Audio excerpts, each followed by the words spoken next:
The silent preparation. Dr. Elena Santos stared at the quantum field readings flickering across her holographic display, her dark eyes reflecting the blue glow of countless data streams. The underground facility, buried deep beneath the Atacama Desert, hummed with the energy of humanity's most ambitious defense project.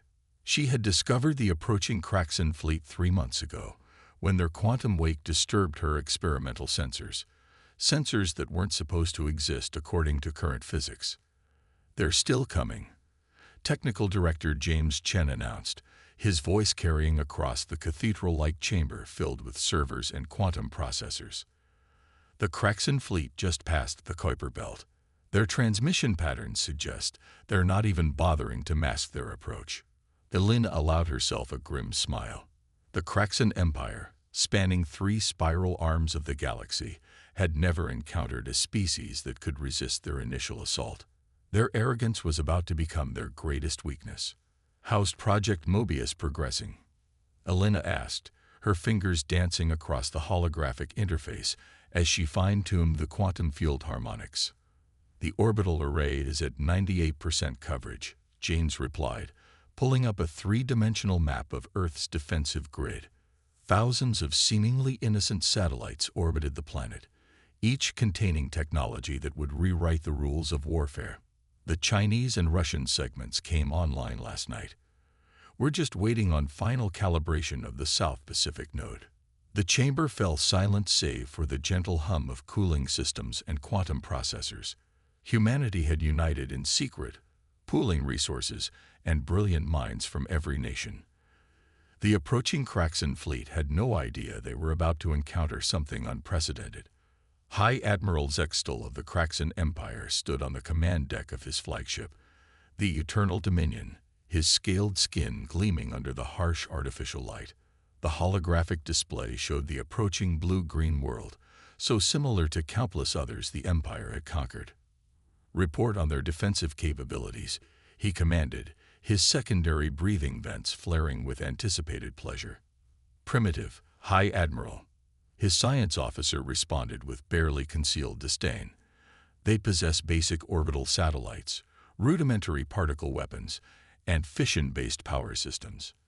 No quantum shielding, no gravitational manipulation technology, not even basic neural networks." Zextal's mouthparts clicked in amusement. "Another simple absorption, then. Prepare the standard conquest protocol. I want their governments to witness our power before they surrender." The Kraxan fleet continued its advance, their ship's energy signatures blazing across space like a declaration of inevitable victory. They had conquered 1,000 worlds with their quantum-based weapons and impenetrable shields. This backwater planet would be no different. Back on Earth, Elena and her team made their final preparations. The quantum field sensors had mapped every frequency and energy pattern of the approaching fleet. The Mobius array was primed, its true purpose hidden behind a facade of primitive communication satellites. "They're launching their first wave," James announced, his voice steady despite the tension filling the command center. "Looks like they're following their standard pattern. Demonstration of force followed by demands for surrender." Elena nodded, her hands hovering over the activation controls.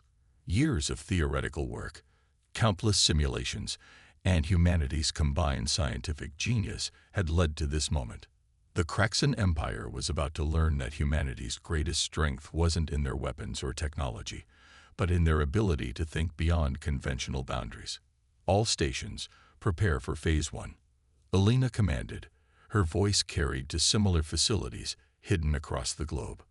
"Remember, we only get one chance at surprising them. Let's make it count." The first wave of Kraxan ships entered high orbit, their weapons charging with enough power to level cities. They expected to find a primitive civilization cowering before their might. Instead, they were about to encounter humanity's response to their aggression, a defense system that turned the very laws of physics against them. Elena took a deep breath, her finger poised over the activation switch. Humanity had prepared in silence, united in purpose, and now they would show the galaxy why underestimating Earth was the last mistake the Kraxan Empire would ever make. "Mobius array. Activate." The battle for Earth was about to begin, and nothing in the Kraxan Empire's long history of conquest had prepared them for what was coming. Pride before the fall. The Kraxan warships hung in Earth's orbit like obsidian daggers against the star-filled void. As their weapon systems charged, the ship's crystalline hulls pulsed with veins of purple energy. High Admiral Zextal watched with satisfaction as targeting systems locked onto Earth's major population centers. "Begin the demonstration," he ordered, his scaled fingers tightening around the command throne's armrests. "Let them witness true power." The flagship's main cannon fired, a lance of concentrated quantum energy that could shear through planetary crusts. The beam streaked toward Shanghai, carrying enough force to vaporize the entire city. But something impossible happened. As the quantum beam entered the web of Earth's satellites, it twisted. The energy warped, folded, and suddenly vanished. In the command center beneath the Atacama Desert, Elena watched the readings with fierce intensity. "Mobius array functioning at optimal efficiency," she announced. "The quantum sink is stable. Initiating Phase 2. The Kraxan fleet's energy weapons continued to fire, each blast disappearing into seemingly empty space. High Admiral Zextal's satisfaction turned to confusion, then to the first stirrings of concern. "Science officer, explain this phenomenon," he demanded, all four eyes fixed on the tactical display. "Impossible," the science officer muttered, his scaled headplates flaring with agitation. "The energy signatures, they're being redirected through dimensions we didn't know existed. These primitives have somehow mastered multidimensional quantum manipulation." James Chen's voice carried across Earth's command center. "They're increasing power to their weapons, exactly as predicted." He allowed himself a small smile. "They still think they can overwhelm us with brute force." Helena nodded, her fingers dancing across the holographic controls. "Initiate the counterphase. Let's show them what happens when they push too hard against a Mobius strip." The Kraxan fleet's barrage intensified, pouring enough energy into Earth's atmosphere to glass continents. But the Mobius array didn't just absorb the attacks, it redirected them. The laws of physics bent, twisted, and transformed under the influence of humanity's quantum manipulation technology. Suddenly, brilliant points of light appeared behind the Kraxan fleet. Their own energy weapons, twisted through dimensional folds, emerged from what appeared to be tears in space itself. Before the alien ships could react, they were struck by their own redirected firepower. "Impossible." Zextal roared as the first wave of destroyers erupted in quantum fire. No species at this development stage should have this capability. On Earth, Elena watched the chaos unfold with grim satisfaction. "They're still not getting it," she said to James. "They can't comprehend that we approach the problem differently. They're so focused on direct energy manipulation, they never considered using dimensional topology as a weapon." The Mobius array continued its work, each satellite a nexus point in a vast geometric web that turned space itself into a weapon. Kraxan ships found their own energy signatures coming back at them from impossible angles, their supposedly impenetrable shields useless against weapons that bypassed normal space entirely. "We're detecting a power surge from their flagship," James reported. "They're preparing to deploy their primary weapon system." Elena's expression hardened. "They're desperate." "Good. Prepare for Phase 3. She opened a channel to the Global Defense Network. "All stations, this is Dr. Santos. Prepare for gravitational lens activation. They're about to show us everything they've got." High Admiral Zextal had abandoned his usual composure. For the first time in his long military career, he faced not just resistance, but complete tactical confusion. These humans weren't fighting according to any known doctrine of warfare. "Deploy the World Breaker," he commanded. "Full power to all systems." The Eternal Dominion's hull split open like a blooming flower of death, revealing a weapon that could crack planets. Energy gathered at its core, building to levels that would tear through any known defense. But Elena and her team had anticipated this. As the World Breaker fired, The Mobius array shifted configuration. The network of satellites aligned into precise geometric patterns, creating a gravitational lens that caught the massive energy beam. Dimensional fold stable, James reported, his voice tight with concentration. Quantum matrices holding. Ready for redirection. Alina's hand hovered over the final control sequence. Let's give them back their gift, she said softly. Full reflective configuration. The World Breaker's beam, capable of destroying planets, curved through impossible geometries created by the Mobius array. The Kraxan fleet watched in horror as their ultimate weapon's energy signature appeared simultaneously at multiple points around them, trapped in a web of twisted spacetime. For all their advancement, Alina mused as the trapped energy began to collapse in on the Kraxan fleet. They never learned that true progress isn't about how much power you have. It's about how cleverly you use it. The space around Earth erupted in a display of quantum fire as the Kraxan fleet's own weapon turned their ships into miniature suns. High Admiral Zextal's last transmission, picked up by Earth's monitoring stations, was a single word. How?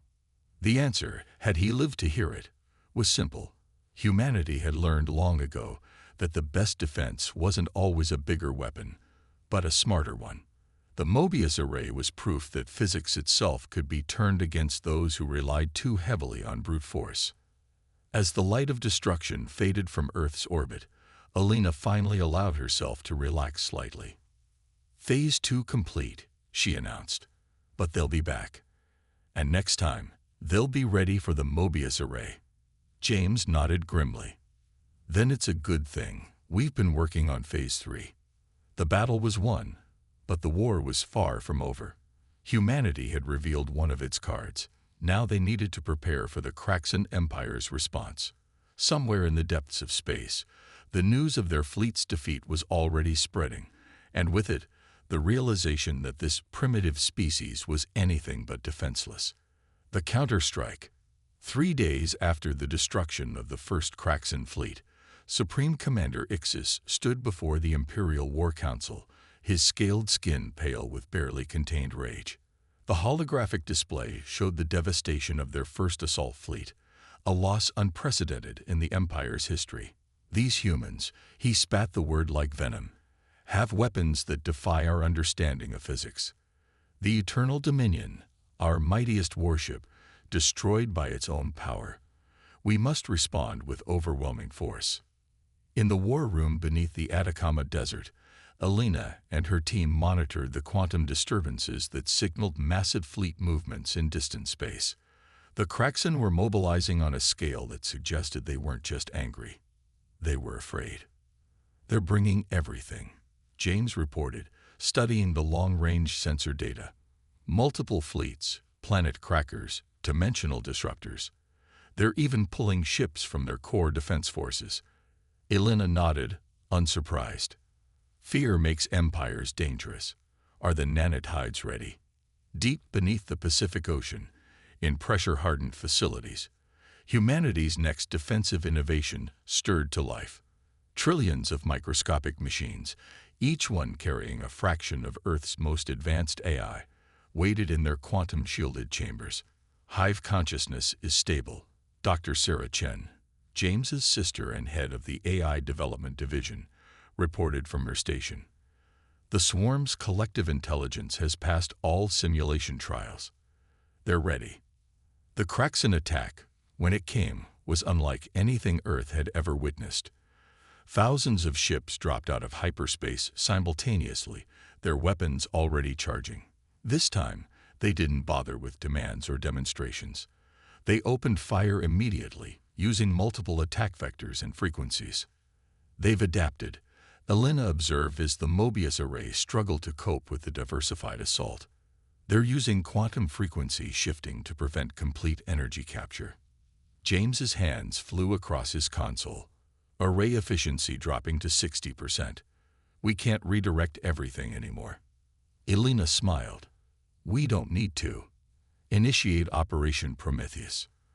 From launch facilities hidden in Earth's oceans, the nanite hives emerge. To the Kraxan sensors, They appeared as nothing more than debris or minor energy signatures. Supreme Commander Ixis, watching from his new flagship, the Eternal Vengeance, didn't even notice them. "The primitive defense system is failing," he announced with satisfaction. "Prepare the dimensional disruptors. We'll tear their entire planet into quantum fragments."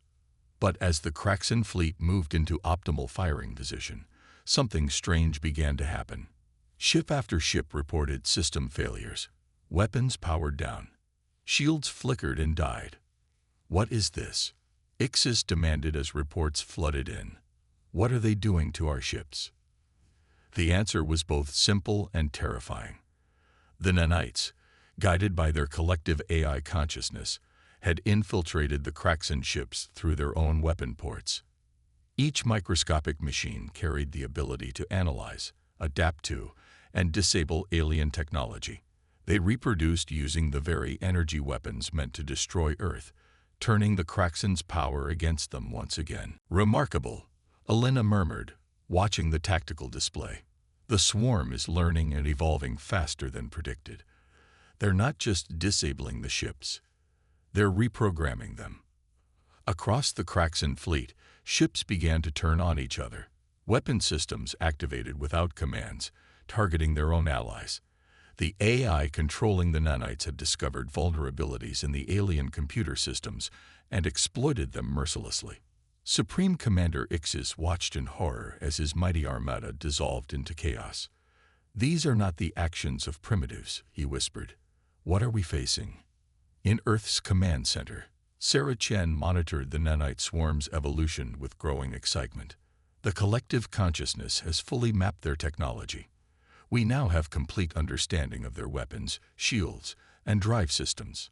And more importantly," James added, "we've proven that humanity's approach to artificial intelligence is superior. Their rigid, hierarchical command systems never stood a chance against our adaptive, evolutionary AI." Elena opened a channel to the Kraxan flagship. "Supreme Commander Ixis," she said calmly, "your ships are now under our control. Your weapons are disabled. Your drives are locked. You have two choices: retreat or be destroyed by your own fleet." The silence that followed was deafening. Finally, Ixis's voice came through, heavy with defeat and something else: respect. "You could have destroyed us already. Why offer us retreat?" "Because unlike you," Elena replied, "we don't believe in unnecessary destruction. Leave our space. Tell your empire what you found here. Tell them that Earth is not their prey." The remaining Kraxan ships, those still under their own control, began to withdraw. As they retreated, the nanite swarms returned to their hives, carrying with them complete knowledge of Kraxan technology. "They'll be back," James said quietly. "They'll try to find a way to counter the nanites." Elena nodded, already reviewing data from the battle. "Yes, they will. And we'll be ready. Because they still haven't learned the most important lesson about humanity." "What's that?" Sarah asked. "That every time they attack us, we don't just defend, we evolve. And next time, we won't just be waiting for them. We'll be ready to take the fight to their doorstep." As the last Kraxan ships disappeared into hyperspace, Earth's defenders began preparing for the next phase of the war. The Mobius Array and the nanite swarms had proven that humanity's greatest weapon wasn't their technology. It was their ability to think differently, to approach problems from angles their enemies never considered. The real question now wasn't if the Kraxan would return, but what new innovations humanity would have waiting for them when they did. Hearts of steel. The Kraxan Empire's defeat had sent shockwaves through the galaxy, but Elena Santos knew better than to celebrate too early. In the months since the battle, Earth had been preparing for what everyone knew would come next, a response that would make the previous attacks look like mere skirmishes. "They're adapting their entire battle doctrine," James reported during the daily briefing. The command center's displays showed massive movements throughout Kraxan space. Their ships are being retrofitted with quantum-isolated systems. They're trying to make themselves immune to both the Mobius Array and our nanites. Elena studied the data streams with a practiced eye. And that's exactly why we're not relying on the same tricks. Sarah, how's Project Prometheus evolving? Dr. Sarah Chen's hologram flickered as she reported from the Pacific facility. The nanite swarms have developed beyond our initial parameters. They're not just learning anymore, they're creating. We've had to expand our quantum processors just to keep up with their innovations. But before Elena could respond, alarms blared throughout the facility. James's hands flew across his console. Multiple dimensional ruptures detected. They're not coming from cracks in space, they're appearing inside our solar system. The tactical display erupted with new signatures as cracks in vessels materialized throughout the solar system. This time, they weren't just warships. Massive factory ships, planet-sized engineering platforms, and swarms of automated drones filled space from Mars to Venus.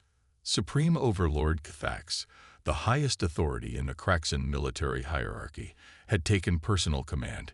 His image appeared on every communication channel on Earth.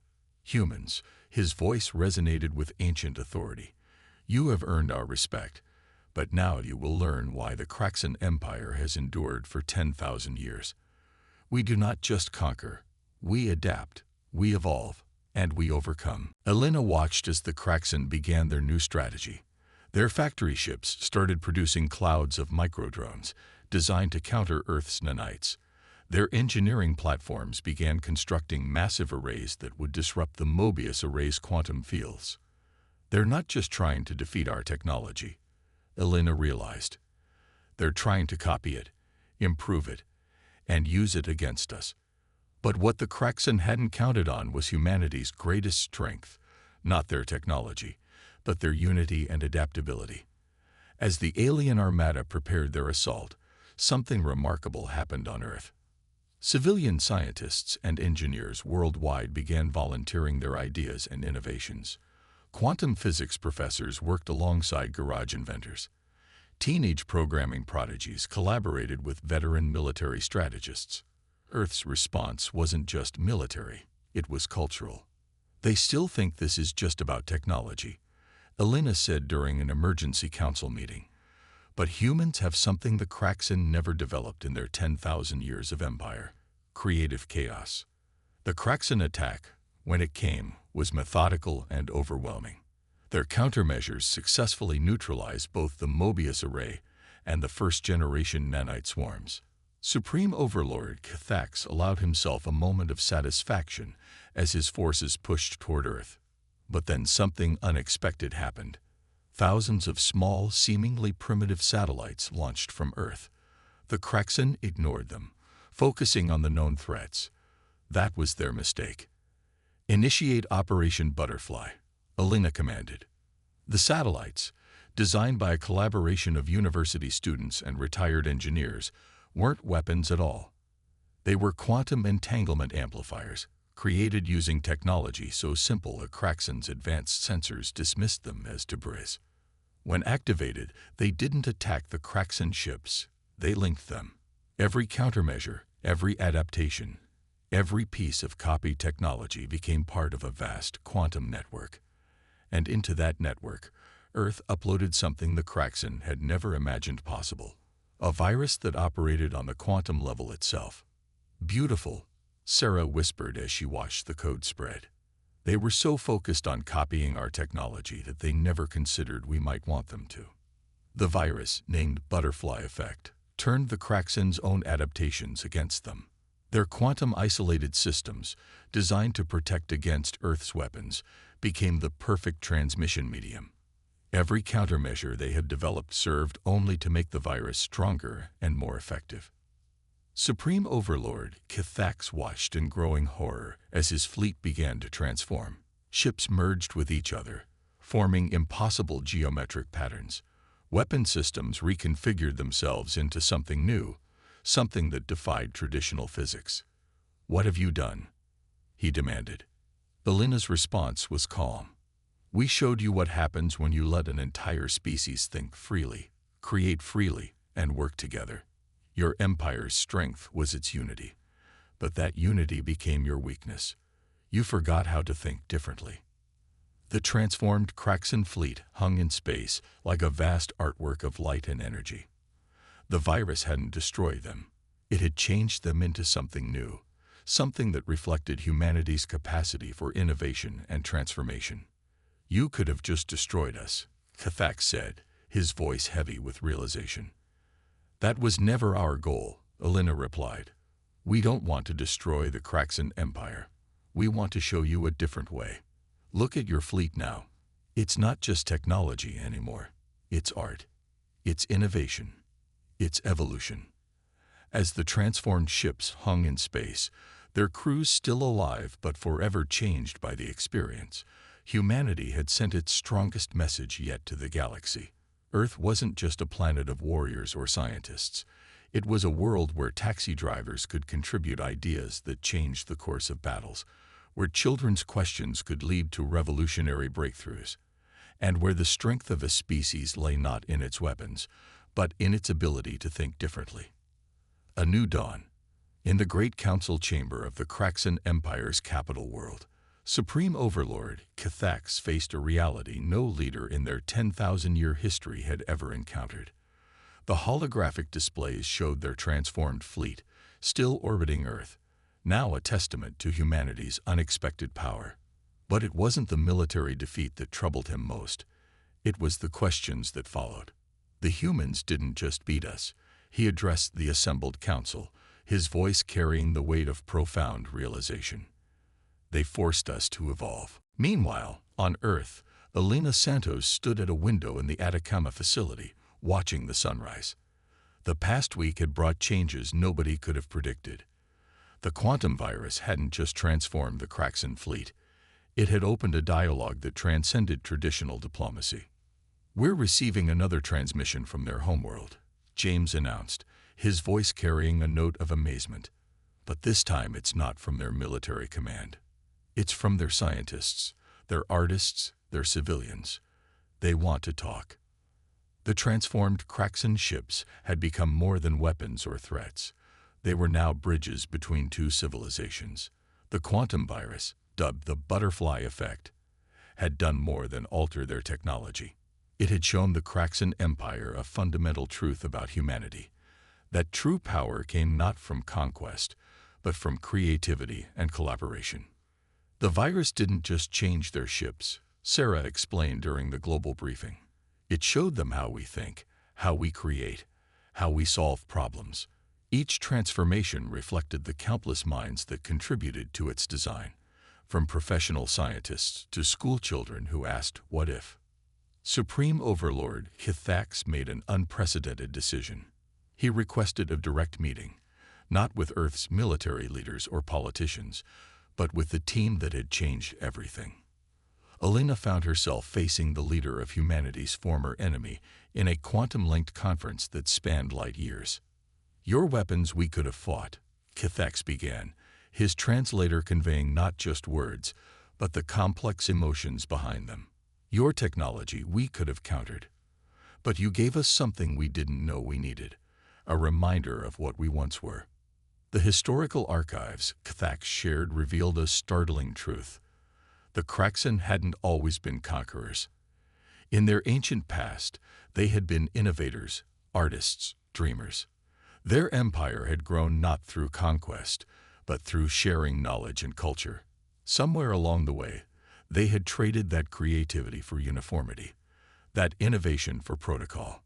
"The virus didn't just transform our ships," Kathax continued. "It showed us versions of technology we never imagined, combinations we never considered. It showed us what happens when you let millions of minds think freely instead of following a single path." Elena understood then what humanity had really accomplished. "We didn't just defend Earth," she said. "We reminded you of who you used to be." The changes spread through the Kraxan Empire like ripples in a cosmic pond. Their rigid hierarchies began to dissolve, replaced by collaborative networks inspired by Earth's model. Their children were encouraged to question, to imagine, to create. The transformed fleet became a symbol not of defeat, but of rebirth. James watched the data streams showing the changes spreading through Kraxan space. "They're dismantling their conquest fleets," he reported. converting them into exploration vessels, research platforms, artistic installations. And look at this, Sarah added, pulling up new readings. They're sharing their advanced technology with us, but not as weapons or tools of war. They're showing us art forms that exist in quantum states, music that plays across dimensional boundaries.